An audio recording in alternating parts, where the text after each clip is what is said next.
एक बूढ़े गिद्ध ने बताया कि स्त्री सबसे बड़ा धोखा किस समय और कहां पर देती है।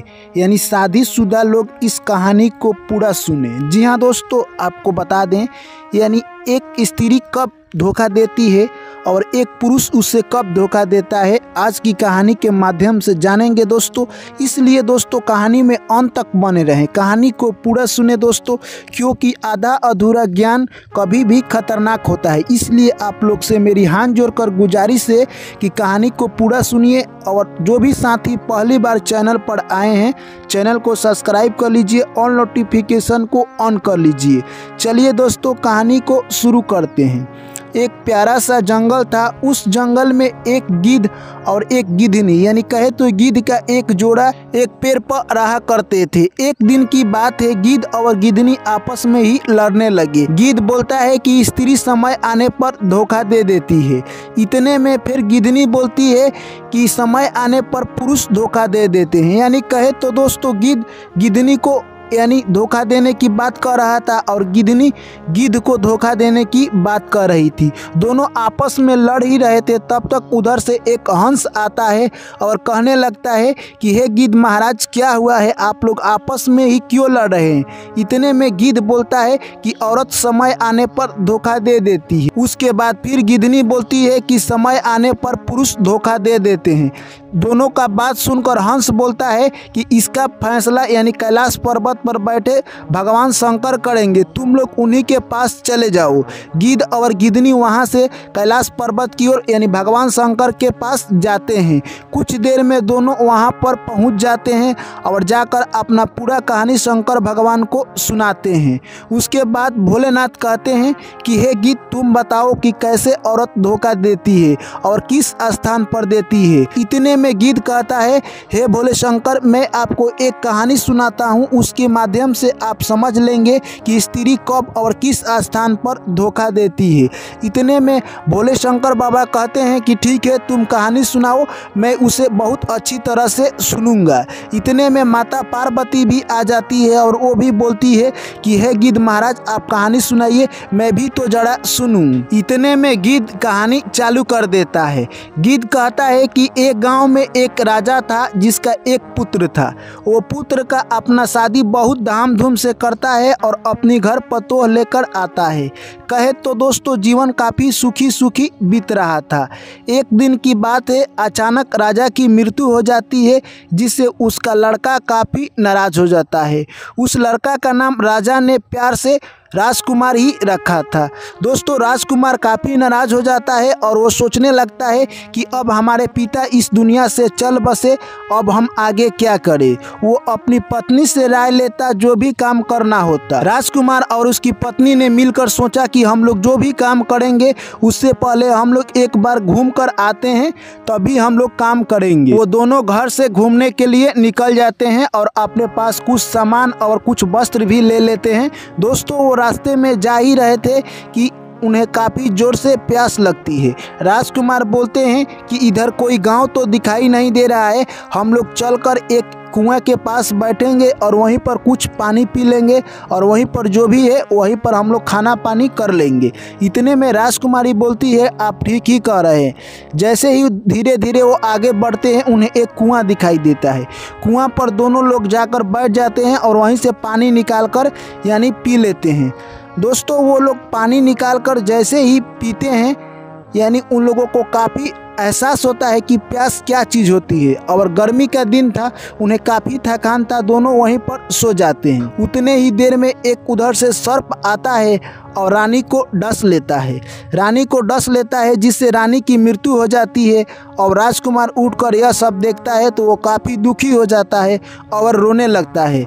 अब राजकुमार सोच रहा था कि अब मेरा क्या होगा, यानी राजकुमारी हमको छोड़कर चली गई। दोस्तों यह सब बात सोचकर वो रो ही रहा था कि उधर रास्ते में एक साधु बाबा आते हुए नजर दिए। साधु बाबा आकर पूछते हैं कि हे राजकुमार, ये तुम्हारे साथ क्या हो गया।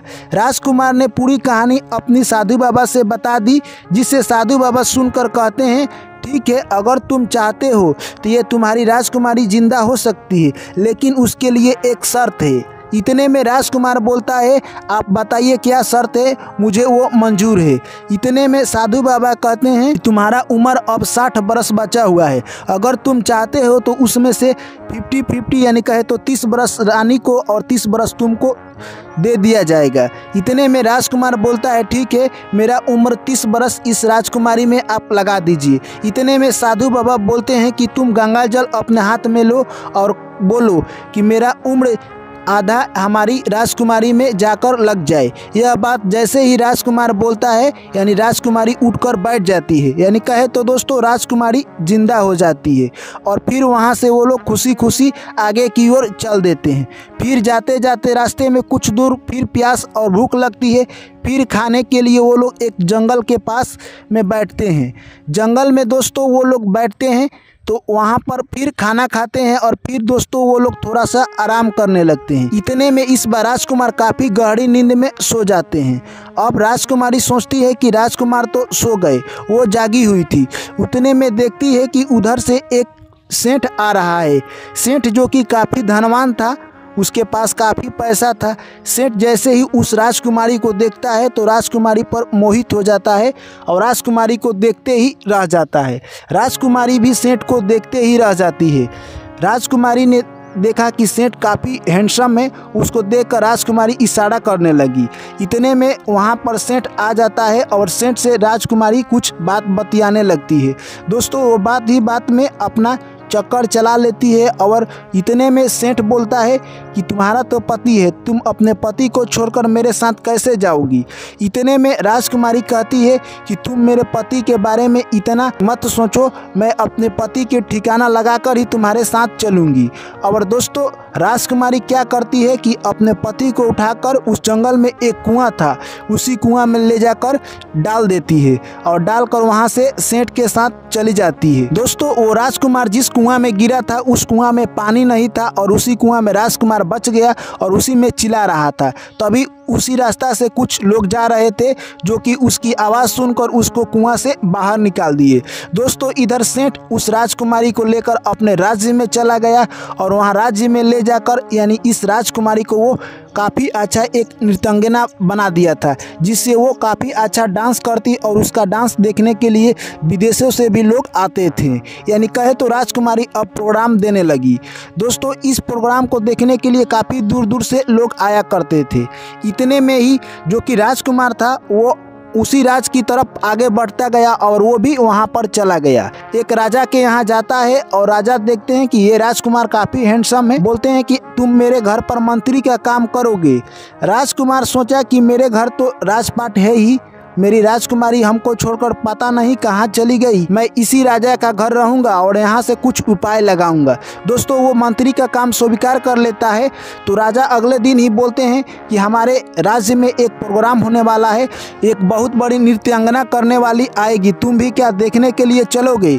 इतने में वो देखने के लिए राजकुमार और राजा चल देते हैं। प्रोग्राम होता है और जैसे ही ये राजकुमार अपनी पत्नी को देखता है तो ये समझ जाता है। प्रोग्राम समाप्त होने के बाद राजकुमार ने एक अंगूठी अपनी उस राजकुमारी को दे देता है, जिससे देखकर वो चौंक जाती है कि मेरा पति अभी जिंदा है।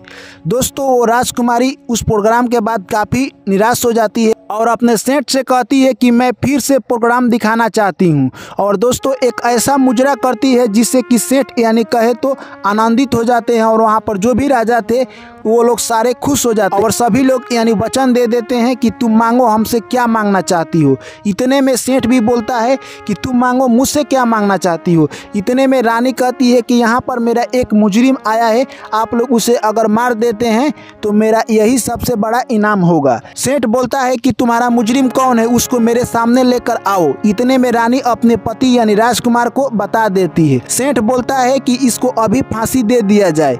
दोस्तों यह बात सुनकर जो कि राजकुमार जिस राजा के साथ आया था वो राजा बोलने लगे कि मेरे राजकुमार का क्या दोष है कि तुम अभी फांसी दे दोगे। इतने में राजकुमार से हकीकत पूछा गया। राजकुमार बोलते हैं कि मेरा दो बात है, आप लोग सुन लीजिए, उसके बाद आपको जो मन करे वो आप लोग हमारे साथ कीजिएगा, हमें मंजूर है।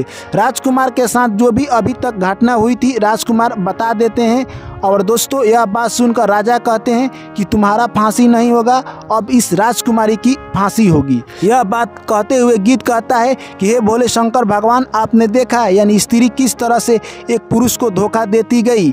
इतने में फिर मोरनी बोलने लगती है कि हे भोलेनाथ, आप मेरी भी कहानी सुन लीजिए। मोरनी कहती है कि एक गांव में एक राजा था जिसका एक पुत्र था, वो काफ़ी जुआरी था। समय की बात है, समय धीरे धीरे बीतता गया और उसका पिता कहे तो राजा का देहांत हो जाता है। राजकुमार जुआ में इतना व्यस्त था कि वो अपने घर का सारा सामान जुआ में हार गया था। दिन पर दिन वो हारता जा रहा था और अपना घर भी गिरवी रखकर हार गया। एक दिन ऐसा मौत आ गया कि वो घर से बाहर निकल जाता है। घर से बाहर जाता है तो वो एक जंगल में पड़ा हुआ था। इतने में एक राजा आते हैं शिकार करने के लिए, तो देखते हैं कि ये तो राजकुमार है। उसको उठाकर अपने घर ले जाते हैं और उसके बारे में पूछते हैं। वो जो जुआरी था वो झूठ बात बोलकर उस राजा को अपने बस में कर लेता है। राजा कहते हैं कि तुम मेरी पुत्री से शादी करोगे। इतने में जुआरी तैयार हो जाता है और राजा अपनी पुत्री का शादी उस जुआरी के साथ कर देते हैं। जुआरी इस फेर में था कि राजा जो मुझे धन देंगे उसी से मैं जुआ खेलूंगा। राजा ने बहुत सारा धन देकर अपनी बेटी के साथ उस जुआरी को विदाई कर देते हैं। जुआरी जैसे ही आ रहा था, रास्ते में उसे एक बहुत बड़ा जंगल पार करना था अपने घर जाने के लिए।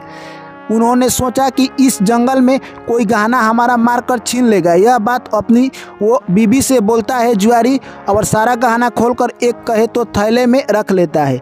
दोस्तों वो लोग खाने के लिए एक कुआं के पास आराम कर रहे थे। उतने में जुआरी खाना खा लेता है और अपने पत्नी से बोलता है कि यहीं पर तुम आराम कर लो। उसकी पत्नी आराम करने लगती है तो क्या करता है जुआरी, उसको उठाकर उस कुएं में डाल देता है और वो अपने घर चला जाता है। दोस्तों वो अपने घर जाकर जो भी धन संपत्ति ले गया था उसी से जुआ खेलता है। इधर जो कि अपनी पत्नी को कुआं में डाला था, उस कुआं में भी पानी नहीं था दोस्तों, और उस कुआं में वो गिरकर चिल्ला रही थी कि बचाओ बचाओ। तो लोग रास्ते से जा रहे थे तो उसे भी बचाकर यानी निकाल दिए और उस राजकुमारी को घर पर पहुंचा दिए। दोस्तों वो राजकुमारी घर पर जाते ही अपने पिता से जो उसके साथ हकीकत हुआ था वो बात नहीं बताती है, और वो कहती है कि हम लोग यानी जंगल में जा रहे थे और खाने के लिए बैठे थे तो कुछ लुटेरे आए और हमको इनार में उठाकर फेंक दिए और हमारे पति को पता नहीं कहाँ पर वो उठाकर ले गए हैं। यह बात सुनकर राजा बोले ठीक है, हम पता अभी करवाते हैं।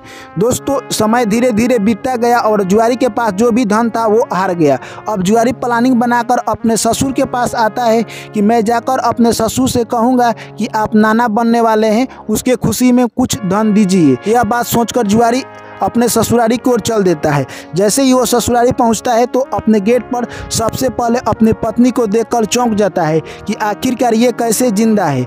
दोस्तों यह सब बात देखकर उसकी पत्नी बोलती है कि आप जो मेरे साथ किए वो बात मैं अपने पिता को नहीं बताया हूँ, मुझे लगता है कि आप सुधर जाएंगे इसीलिए मैंने नहीं बताया। जुआरी अपने पति के गले मिलता है और अपने ससुर के पास जाता है और ससुर से कहता है कि अब मैं अपने पत्नी को घर लेकर जाऊंगा, मेरे साथ जो भी हादसा हुआ है उसके लिए मैं माफ़ी मांगता हूं। उसके ससुर बोले ठीक है, कल तुम्हारी विदाई हो जाएगी, यानी बहुत सारा धन और कुछ सामान देकर तुम्हें कल हम विदाई कर देंगे। आज रात होते ही सभी लोग अपने कक्ष में सोने के लिए गए। वो जुआरी मौका पाते ही राजा को और अपनी पत्नी को मार देता है और जो बहुत सारा धन था वो लेकर अपने घर की ओर निकल जाता है। इतने में मोरनी कहती है कि हे शंकर भगवान, आपने देखा यानी एक पुरुष किस तरह से एक स्त्री को इतना बड़ा धोखा दे दिया। तो दोस्तों इसके बाद शंकर भगवान बोलते हैं कि ना पुरुष धोखा देता है ना स्त्री धोखा देती है, धोखा वही देता है जो सत्कर्म नहीं करता है, यानी अपने से भी गिरा हुआ कर्म करता है, यानी कहे तो जो नीच कर्म करता है वो पुरुष या स्त्री हो वही धोखा देता है। इसमें कहने योग्य ये नहीं है कि पुरुष ही धोखा देता है या स्त्री ही धोखा देती है, जो सत्कर्म नहीं करता है वही धोखा देता है। शंकर भगवान यह बात कहकर वहाँ से अपने कैलाश पर्वत की ओर चले जाते हैं। तो दोस्तों इस कहानी के माध्यम से आपको सीखने को क्या मिला है कमेंट करके हमें जरूर बताएं। वीडियो को लाइक कीजिए, दोस्तों के साथ शेयर कीजिए, चैनल को सब्सक्राइब कीजिए, ऑल नोटिफिकेशन को ऑन कर लीजिए। चलिए दोस्तों आपसे मिलते हैं फिर नेक्स्ट कहानी में। ऐसे ही प्यार सपोर्ट और अपना प्यार बनाए रखें। चलिए फिर मिलते हैं नेक्स्ट कहानी में। थैंक यू, टेक केयर, जय श्री कृष्ण, राधे राधे, जय भोलेनाथ।